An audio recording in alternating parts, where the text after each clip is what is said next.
آپ دیکھ رہے ہیں مسائل کا حل چینل۔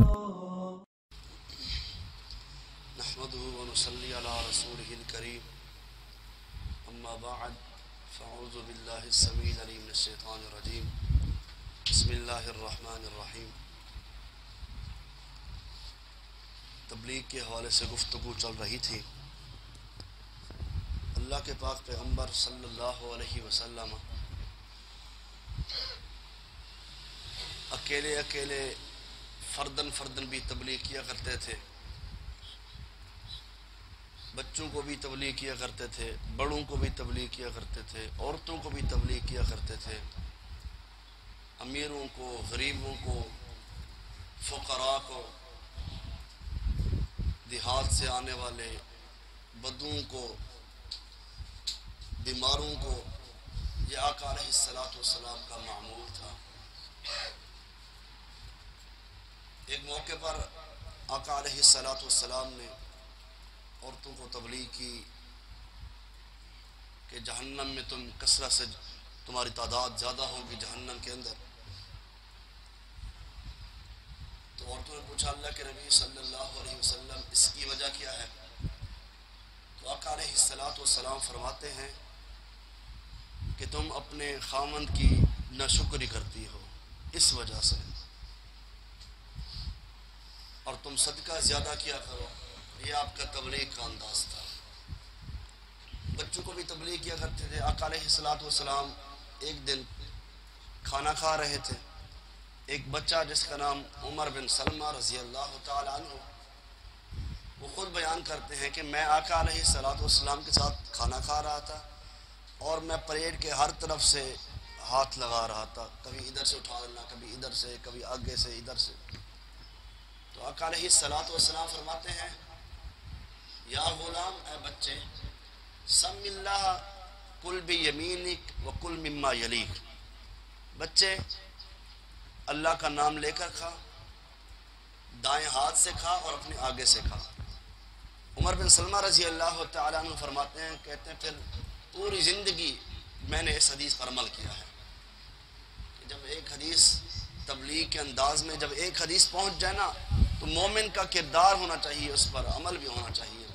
تو آقا علیہ السلام تاجروں کی جماعت کو بھی تبلیغ کر رہے ہیں کہ تاجروں کی جماعت، جب تم خرید و فروخت کرتے ہو تو شیطان بڑی کوشش کرتا ہے تمہارے اندر آنے کی، تمہیں گناہ کروانے کی کوشش کرتا ہے، اور تم اس وقت صدقہ بھی کر دیا کرو۔ کیسا پیارا انداز ہے تبلیغ کا۔ اس کے بعد آقا علیہ السلام مریضوں کے پاس جاتے، ان کو بھی تبلیغ کیا کرتے تھے بڑے پیارے انداز سے، خوبصورت انداز سے۔ وہ بچہ جو یہودیوں کا بچہ تھا، اب اس کے پاس تشریف لے گئے اس کی عیادت کے لیے۔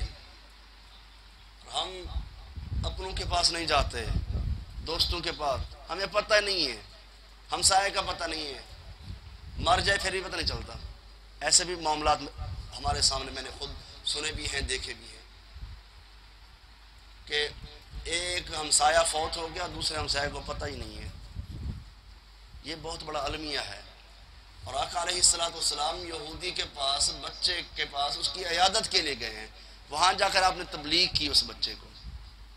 آپ کی خواہش تھی کہ یہ بچہ مسلمان ہو جائے، بچہ پھر مسلمان ہو گیا تھا۔ حضور کی خواہش تھی، تبلیغ کرنے والے اور عیادت کرنے والے شخصیت بھی تو سب سے اعلیٰ تھی نا جی۔ تو آپ بھی اگر کسی روٹھے ہوئے کسی دوست کے پاس، کسی عزیز کے پاس اگر وہ بیمار ہے چلے جائیں گے نا، اس کی بیماری میں کمی آ جائے گی۔ آپ کو دیکھ کر اگر اس کے چہرے پہ مسکراہٹ آ گئی نا تو یقین کریں اس مسکراہٹ کی وجہ سے اللہ تمہارے گناہوں کو معاف فرما دے گا۔ یہ چھوٹی چھوٹی نیکیاں ہم ان کو چھوڑ دیتے ہیں، یہ تبلیغ کا انداز ہے۔ آقا علیہ السلام اگر کوئی مصیبت کے اندر ہوتا ہے اسے بھی پیار سے تبلیغ کرتے۔ یہ اگر ایک بدو آیا ہے، یہ جمعے والے دن آپ نے واقعہ سنا تھا اخلاق کے حوالے سے، تو مسجد میں آ کر پیشاب کر رہا تھا، تو آپ کی تبلیغ کا انداز کیا تھا؟ اسے پیار سے سمجھایا ہے۔ یہ تبلیغ ہے میرے آقا کی۔ تو ہمیں بھی تبلیغ کا انداز احسن انداز سے اختیار کرنا چاہیے تاکہ دوسرے کو سمجھ بھی ہماری بات آنی چاہیے۔ تبلیغ کا انداز، تبلیغ میں برداشت بھی کرنی پڑتی ہے۔ آقا علیہ السلام نے تو بہت کچھ برداشت کیا، ہم تو باتیں برداشت نہیں کر سکتے نا جی۔ تو اگر آپ تبلیغ کے میدان میں ہیں، کسی کو آپ تبلیغ کر رہے ہیں تو آپ کی بات نہیں کوئی سن رہا یا اس نے اس کا ریاکشن غلط دے دیا تو آپ پھر اس کی بات سہیں، برداشت کریں، صبر کریں. یہ نہ ہو پھر اس کے 1 منٹ کے بعد اس کے اوپر فتویٰ لگا دے کفر کا، مشرک کا، فلاں فلاں کہہ دیں، وہ آپ کی ساری تبلیغ ضائع ہو جائے گی جب اثر ہی نہیں ہوگا. تو اس لیے تبلیغ کے میدان میں ان باتوں کو مد نظر رکھنا ضروری ہے. رب العالمین سے دعا ہے کہ کائنات کا رب مجھے اور آپ کو صحیح معنی کے اندر قرآن و سنت پر عمل کرنے کی توفیق عطا فرمائے. اللہ رب العزت فلسطین کے مسلمانوں کی مدد فرمائے. اللہ مسجد اقصی کی حفاظت فرمائے کیونکہ وہ مسلمانوں کا وہ قبلہ اول ہے. اللہ اس کی حفاظت فرمائے، مظلوموں کی مدد فرمائے. وآخر دعوانا ان الحمد للہ رب العالمین.